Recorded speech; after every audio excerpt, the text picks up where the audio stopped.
자, 오늘은 포드의 신차 브론코를 오프로드 시승하러 나왔습니다.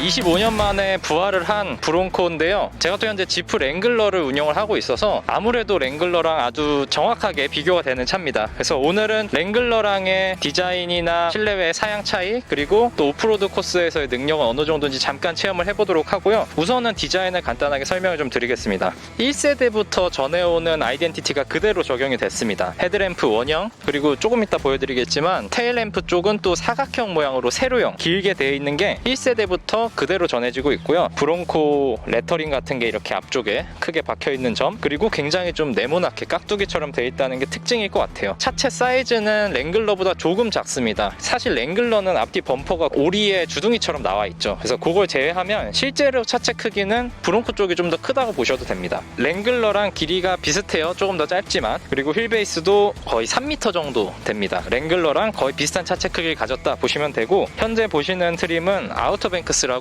랭글러랑 비교를 하면 오버랜드 트림이라고 보시면 됩니다. 편의성을 증대시킨 트림이다 라고 보시면 되지만, 기본적으로 이 브론코가 지향하고 있는 그 오프로더로서의 가치는 충분히 가지고 있다, 이렇게 생각을 하시면 될 것 같고요. 휠 사이즈는 18인치예요 그래서 랭글러 오버랜드랑 동일합니다. 즉 휀다 휠아치 쪽도 보시면은 차체 색상이랑 동일하게 이렇게 적용이 됐어요. 이 차가 뭔가 진정한 오프로더 느낌을 내고자 했으면 여기도 까맣게 처리를 하고 플라스틱으로 마감을 했을 텐데, 차체 색상과 동일한 걸 보면은 오프로더이지만 동시에 좀 온로드에서도 혹은 일상생활에서도 즐길 수 있는 차다, 이런 거를 좀 암시한다고 보면 되겠습니다. 차체 높이도 랭글러랑 거의 비슷해요. 거의 비슷하고 이렇게 사이드 스텝 있는 거 비슷비슷하게 생겼습니다. 옆쪽 모양도 깍두기처럼 네모나게 생겼고요. 그 다음에 이제 마지막 특징으로 요거 차가 프레임리스입니다. 그래서 랭글러랑 가장 크게 차이가 나는 부분이 아닐까 생각이 드는데, 멋스러움을 한층 강화했다, 이런 점들은 또 하나의 매력 포인트가 되는 것 같습니다. 뒤쪽도 마찬가지로 범퍼 턱이 짧아요. 그래서 조금 더 차체가 큰 느낌이 들고요. 네모 반듯한 차체 디자인, 그리고 네모난 또 테일램프가 브론코만의 특징을 보여줍니다. 랭글러랑 비슷한 것처럼 얼핏 보면은 보이는데 실제로 보면은 좀 차이가 큽니다. 랭글러보다 더 차체도 넓고 뭔가 좀 더 큰 차, 조금 더 디펜더의 각진 모양, 뭐 이런 느낌이 드는 전체적인 모양을 보이고 있고요. 마찬가지로 오프로더이기 때문에 이 뒤쪽에 풀사이즈 스페어 타이어도 달려 있습니다. 그리고 이제 브론코 엠블럼을 한번 보시면은 요게 사실 1세대 때는 이렇게 공격적이지가 않았어요. 전에는 똑같은 말 형상이지만 조금 앞으로 수그린 형태였다면, 이게 점점점 로고가 변화를 하면서 지금에 와서는 말이 굉장히 앞으로 절벽에서 뛰어내리는 듯한 이런 느낌을 주고 있어요. 역동적인 차다라는 걸 강조하고 싶은 게 아닌가, 그런 생각이 듭니다. 자, 실내에 들어오면은 랭글러랑 차이가 확실히 좀 느껴집니다. 아무래도 랭글러는 좀 옛날 레이아웃을 그대로 쓰고 있기 때문에 실내 구성이 좀 썩 좋진 않아요. 근데 이 차는 아무래도 정말 오랜만에 나온 신차기도 하고 그렇다 보니까 좀 최신 장비들이 많이 들어갔습니다. 스티어링 휠에도 보시면은 차선을 유지해주는 기능들도 들어가 있고요. 차간거리 조절해주는 ACC, 요 어댑티브 기능도 이게 오버랜드 트림에는 없어요. 오버랜드 파워탑에만 들어가는 기능이어서 요런 이제 주행 보조 기능들도 조금 더 많이 들어갔고, 계기판에도 가운데에 꽤 큰 디지털 모니터가 들어갔어요. 그래서 좀 정보를 많이 표시하게끔 되어 있고, 가운데 모니터는 12인치입니다. 그래서 이 정도 크기면은 사실상 뭐 어떤 브랜드의 어떤 차랑 견줘도 꽤 큰 크기라고 볼 수 있는데, 7인치, 8인치 정도 되는 크기의 그 랭글러랑 비교하면 훨씬 크거든요. 기어노브나 이런 부분들에서 특별한 건 없는데, 특징이 이 사륜 관련된 뒷바퀴 굴림으로 할지 네 바퀴로 할지 로우 모드로 할지 이런 것들, 그리고 트랙션 컨트롤을 조절하는 다이얼이 전자식으로 돼 있어요. 그래서 랭글러 같은 경우는 사륜이나 사륜 로우 같은 거를 바꾸는 기능들은 완벽하게 기계식으로 작동을 하거든요. 이 모델은 다 전자식입니다. 그게 조금 차이점일 것 같고, 이런 오프로더들은 지붕이나 문짝을 전부 다 떼어낼 수가 있어요. 그러다 보니까 이렇게 윈도우 스위치가 가운데 있습니다. 랭글러도 저 앞쪽 가운데 위치하는데, 이 차는 4개가 다 원터치 오토라고 적혀 있어요. 원터치 하향만 제공을 하고 상향은 제공을 안 한 차들이 간혹 있어요. 그리고 랭글러 같은 경우도 앞 옆자리만 내리는 게 오토고 나머지는 다 수동입니다. 이게 세이프티 윈도우가 들어가 있어도 아무래도 사고가 나는 경우가 있으니까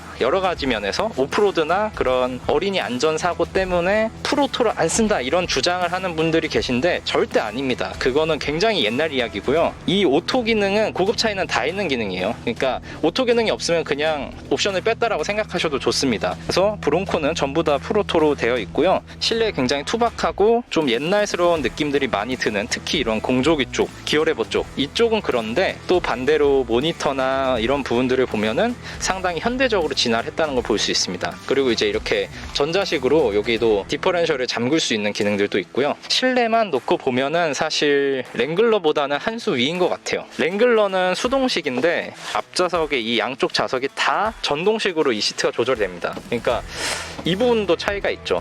랭글러에서도 불편함은 없었는데 전동식이면 더 좋잖아요. 시트의 구성도 괜찮습니다. 시트 크기도 좀 크고 가죽 자체가 좀 두툼해가지고 이렇게 흔들리는 몸을 잘 잡아주면서도 내구성이 좋을 것 같은 느낌이에요. 궁금한 거는 뒷좌석 공간이에요. 뒷좌석이 사실 랭글러가 굉장히 불편한 차로 유명하거든요.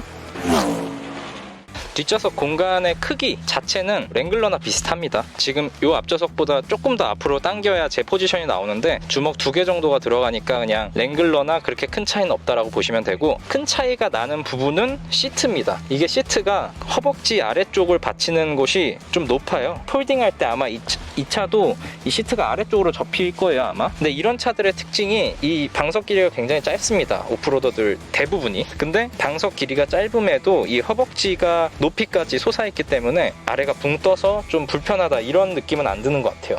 네. 마찬가지로 각도 조절은 안 되고 한번 이쪽을 접어보면 이런 식으로 보통은 많이 사용을 합니다. 방석이 내려가면서 같이 접히는 방식. 공간을 조금 더 많이 사용할 수가 있어서 그런 면에서도 좀 장점이 있고, 뒷좌석 편의 장비들은 220V 단자 있고 뭐 USB 단자 있고 그 오토 윈도우 있고, 근데 대신에 송풍구가 없습니다. 랭글러에는 뒷좌석 송풍구가 있거든요. 요거는 조금 차이인 것 같아요. 그리고 이제 마지막으로 위에 천장이 랭글러랑은 확실히 좀 다릅니다. 해치를 열고 닫는 방식은 거의 비슷해요. 랭글러나 거의 똑같은데 이 소재 자체를 여기는 마감을 다 이렇게 부직포 같은 걸로 해놨고, 랭글러는 이 가운데 쪽에만 어떤 흡음 장치 같은 거를 대놓고 다른 곳들은 하얀 그 패널이 보이게 돼 있거든요. 이 브론코 같은 경우는 웬만한 부분을 다 부직포로 감싸놨습니다. 그래서 이게 온로드 주행할 때 소음 감소에 좀 영향이 있을지는 아마 오늘 제가 전해드리긴 좀 어려울 것 같고요. 나중에 이 차를 또 시승을 하게 되면 그때 온로드에 대해서 또 자세히 말씀을 드리도록 하겠습니다. 자, 포드 브론코를 타고 오프로드 코스에 진입을 해서 뭐 여러가지 범피 코스부터 도강, 기타 등등 코스들을 많이 지나왔는데요. 사실 코스의 난이도 자체가 굉장히 높은 편은 아닙니다. 지프 같은 브랜드들에서 했던 그런 캠프와 비교하면 조금 이제 난이도는 낮은 편인데, 기본적으로 브론코가 가지고 있는 오프로드 기능 자체가 꽤 강력한 성능을 가지고 있는 것 같아요. 지금 제가 보여드리는 모델은 오버랜드랑 비교를 해야 될 모델이기 때문에 앞쪽에 스웨이바 분리장치나 또 앞쪽에 디퍼런셜 락 장치 이런 것들은 빠진 트림입니다. 우선 차체가 생각보다는 굉장히 높네요. 최저지상고가 생각보다 높아가지고 범피나 아니면 장애물 코스에서 정말 마음 놓고 달렸습니다. 그래서 사실 이 차를 가지고 더 험난한 오프로드 코스를 가면 어떨까 하는 생각도 들어요. 다음에 만약에 기회가 된다면 이 차를 다른 모델이랑 같이 비교를 좀 하는 시간이 있으면 좋을 것 같습니다. 랭글러보다 장점으로 꼽을 수 있는 것 중에 하나가 원페달 드라이빙 시스템인데요. 이게 이제 전기차에서만 나오는 그런 원페달이 아니라 힐 디센트 컨트롤과 뭐 일상 주행을 좀 합쳐놨다 이렇게 보시면 돼요. 그래서 디센트 컨트롤을 걸어 놓았음에도 엑셀 페달을 밟아서 좀 속도를 높일 수가 있고 해제가 되지 않고 계속 걸려 있거든요. 이런 오프로드 코스에서는 엑셀만 밟았다 뗐다 하면서 원하는 속도로 주행을 하실 수가 있고 상당히 편리합니다. 흔들림이 많은 오프로드 코스에서는 이렇게 브레이크 페달로 왔다 갔다 하는 것조차도 어떻게 보면 조금 위험할 수 있거든요. 그런 부분들 상당히 잘 돼 있고, 그 다음에 요 보이는 모니터가 제가 아까도 12인치 굉장히 크다고 말씀드렸는데 사륜 로우로 작동을 했을 때는 기본적으로 전방 카메라를 보여줍니다. 그래서 돌뿌리나 나무뿌리 이런 것들이 있는 거를 확인할 수가 있기 때문에 편안하게 주행하는 데에는 큰 도움이 된다 이렇게 볼 수가 있겠고요. 그리고 또 편의 장비들이 아까 말씀드렸다시피 랭글러보다 좀 더 많아요. 조금 더 일상생활에서도 편하게 쓸 수 있는 차가 아닐까 이런 생각이 듭니다. 더 궁금한 게 제가 랭글러 오버랜드를 타면서도 오프로드보다는 사실 온로드 주행을 훨씬 많이 하거든요. 그런 때의 주행감이 어떨지가 사실 제일 궁금해요. 네, 지금도 시멘트가 깔려있긴 하지만 바닥에 이렇게 홈 같은 게 파져 있는 상당히 좀 안 좋은 코스이기 때문에 이런 데서의 승차감은 얘기를 할 수가 없을 것 같고, 다음에 저희가 또 따로 시승 진행하면은 그때는 아마 온로드 승차감 말씀드릴 수 있지 않을까 싶습니다. 생각보다 차체가 좀 큽니다. 조금은 부담스러워 하실 수도 있는 느낌이에요. 실제로는 랭글러보다 조금 작지만 좀 큰 차를 탄 느낌이 들고, 이거는 단점이라고 할 수는 없지만 특징이 그렇다라고 보시면 될 것 같아요. 정말 오랜만에 나온 모델인 만큼 포드 코리아에서도 또 옵션 구성 같은 거에 신경을 좀 많이 쓴 티가 납니다. 계속 누누이 말씀드리는 옵션 쪽, 기능 쪽 부분에서는 스텔란티스, 지프 코리아가 조금 더 신경을 써줘야 될 것 같아요. 불과 1년 전만 해도 랭글러 오버랜드가 6천만 원대 중반 정도밖에 안 됐었거든요. 근데 지금 이제 7천만 원대 초반, 초중반을 마크하고 있으니까 6,900만 원의 브론코보다 비쌉니다. 훨씬. 편의 장비가 그럼에도 좀 부족하고, 이 오프로드 성능은 브론코가 빠지지 않는다라고 하면은 사실 소비자 입장에서는 브론코 쪽으로 기댈 수밖에 없죠. 저기 오른쪽 뒷바퀴가 섰다 갔다 하면서 잡아주죠 좀. 그렇죠.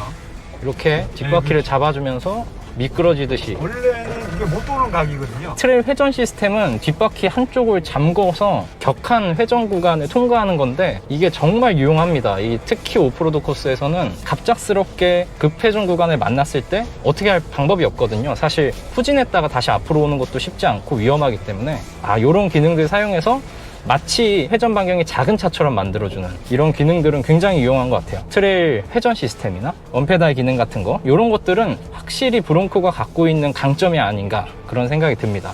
이거 디자인도 예쁜데 랭글러보다 좋은 것 같아요. 랭글러보다 좋은데 현재 기준으로는 더 쌉니다. 오프로드 시승기는 오늘 이 정도로 마치도록 하겠습니다. 다음에는 또 진짜로 이 차 빌려서 장거리 시승도 해보고 오프로드 성능은 어느 정도인지 그런 부분들까지도 한번 살펴보는 시간 갖도록 하겠습니다. 감사합니다.